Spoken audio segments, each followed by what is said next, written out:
Today's video will be about how I make and attach my handles. This right here is an extruder. They call it the super duper clay gun, but it's an extruder. Basically it will extrude clay out based on the dies that you put in it. This one right here is just a nice circle. I use this for the most part to make my handles, and then I coil them together and then I attach them. You want to start by pushing in right here, pulling the plunger out. Well, put the plunger back into it. That way it's down in there, and you've got your clay.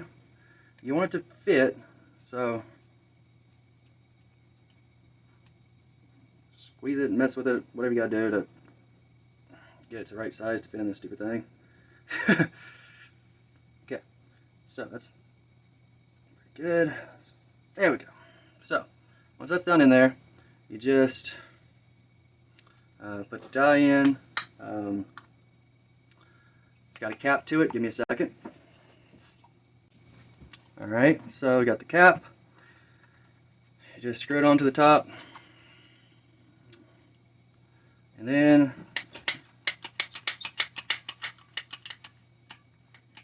start extruding. See right here? Slowly comes out. This is a coil. Basically, coils are how you make, well, coil pots, but I use them to make my handles.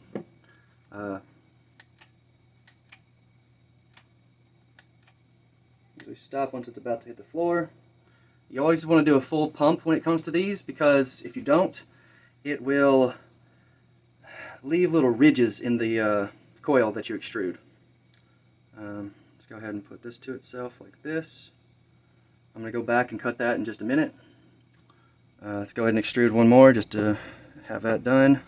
Make sure I have enough.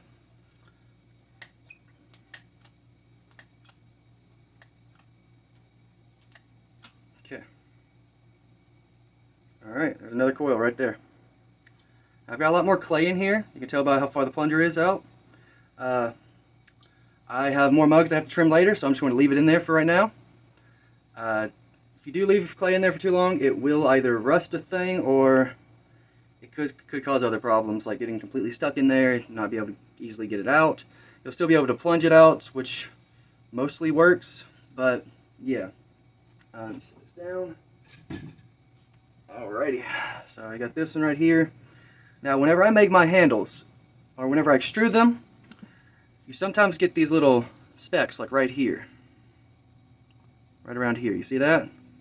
That's just where there were small amounts of air, small pockets. I tried to get rid of those before I make the handle. I'll either smooth them over if they're super small like these, or I will completely get rid of that section of clay, because it's not worth it if there's a bunch of holes in it, like right here. That's a lot for a small strip, if you can even see it, but I just get rid of that. I can reclaim it and reuse it later. Right now, it's pointless to have all those little air pockets in my way. Now, for the moment, I get to right here. This is the first one. I let it firm up by doing that second one. Just going to cut it right here at the end. And now they're about the same length. Go ahead and twine them, twirl them, and almost braid them together. Ain't the prettiest process in the world, but it's how I like to make my handles, because it matches with the whole nature wear theme, because they look like vines. But I usually cut them at about 6.5 inches once they're braided together. Let's see. All right, there's one. This is probably pretty close to 18 inches. Let's go and do this one. Alright.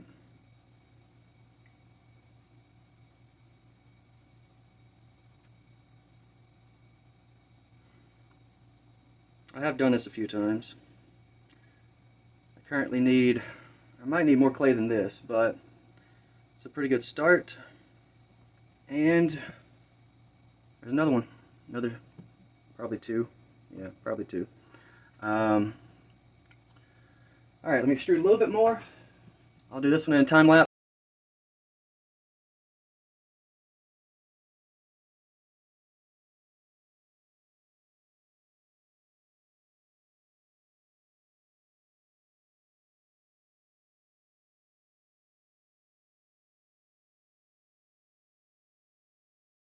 Alright, so once I've gotten them nice and coiled out and extruded, braided together, I go back and I measure them just to get the right length for each time I cut an individual handle. I want to go with about right here. Let's see, this one in total is just over, okay. Yeah, so get this one a little bit separate. Let's see. Now, I always cut off a little bit whenever I'm attaching them, just so that they fit the mug a little bit better, or whatever they're going on, really. But once I've measured one, I can use it as the baseline for each one after that, so I don't have to keep using the ruler. A little bit right there. This one. Let's see, this one's about.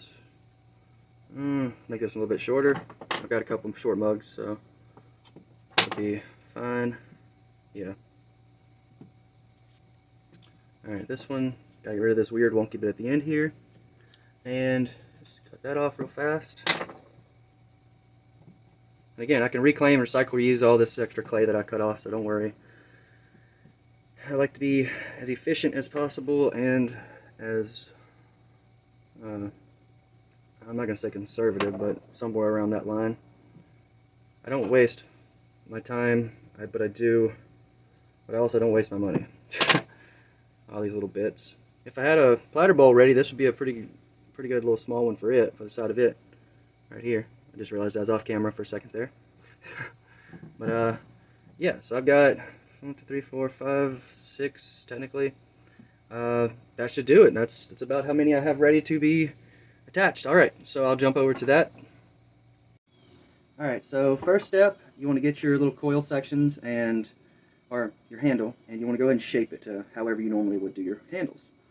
I like a little candy cane shape, kind of a question mark. Whenever I attach it, I scuff up this spot and this spot because they're what's going to be attached. That's a process called slip and score, but we'll get to that in a minute. I'm going to quickly do this with all of them. That way they're nice and already in the shape they need to. They'll be drying in that shape a little bit.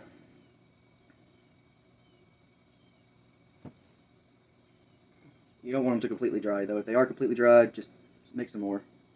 Your options are kind of limited at that point, because you won't really be able to attach them to your piece without several extra special steps if they're completely dry.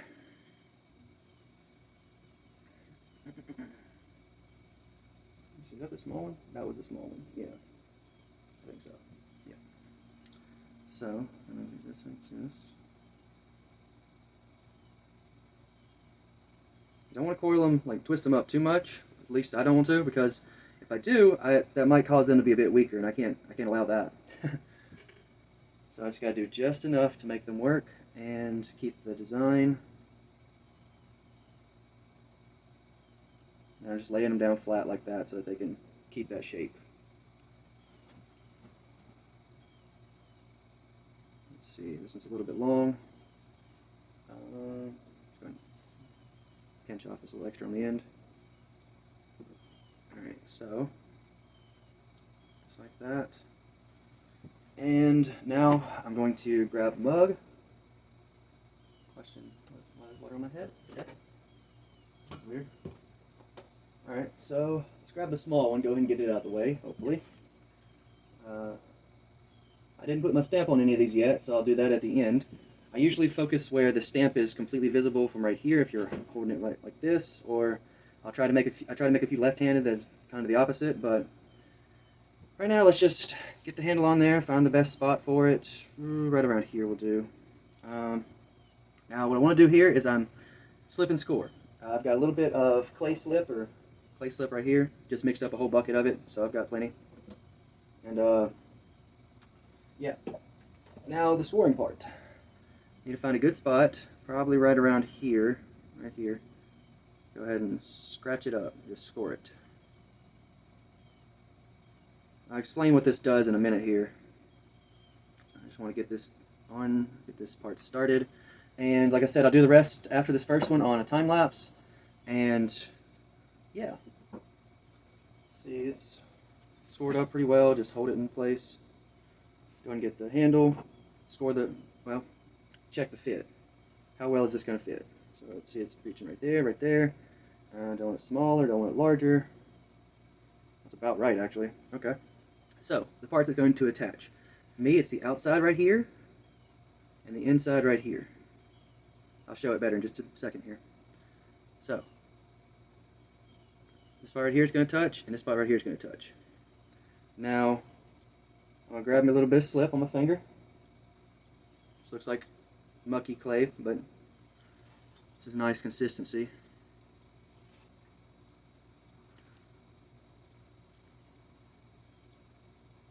Now add a little bit more.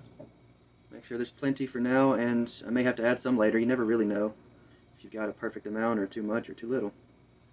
Scrape the extra off, scrape the extra off, and alright, so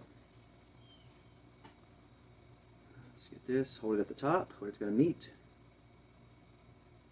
and then we smoosh just slightly. I'm putting pressure on the inside and the outside.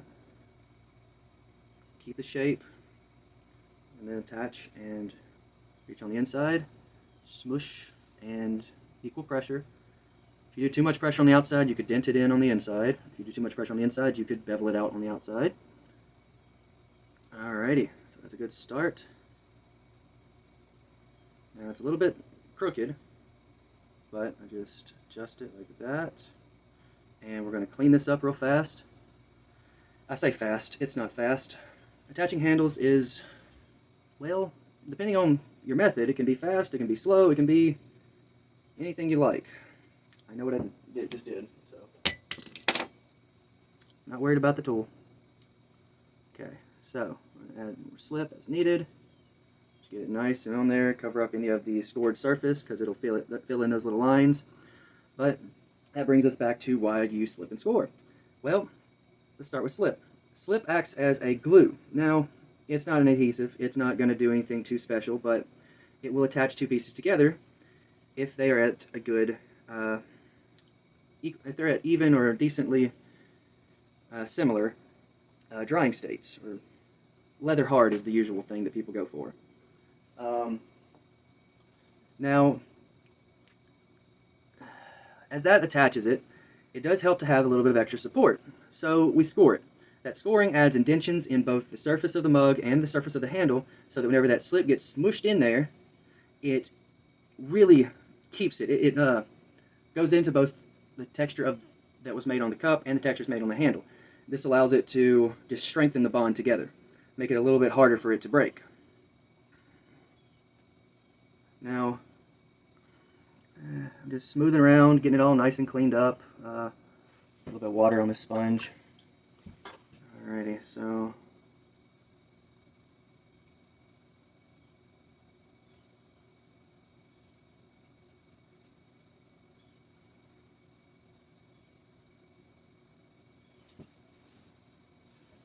and this is just a process of constantly adding more slip as needed. You don't want too much or else it's just going to be this mess, but I'm constantly using the sponge to also smear off any extra that's just sitting there, that's just out in the open, like all this. And if you just leave it on there, it could be a mucky mess like what's under here. I try not to leave it there. Okay, so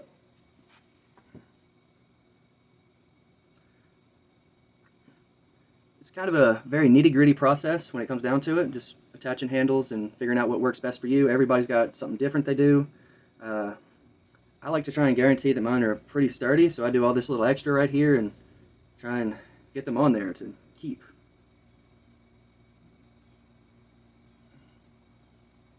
Alright, so before you fire it in the kiln the first time, you should not touch that handle. I mean, you shouldn't pick it up by the handle for the most part. It's going to be fragile. It needs to set up in the kiln, and after that first firing, it's really not meant to be picked up then either, but you can. You really shouldn't wave it around or anything until it's fully glaze fired and everything, but other than that, it is on there. That's a nice little handle for this one. And I'm going to go ahead and jump over to a time lapse for the rest. And then I'm going to finish by stamping the bottoms.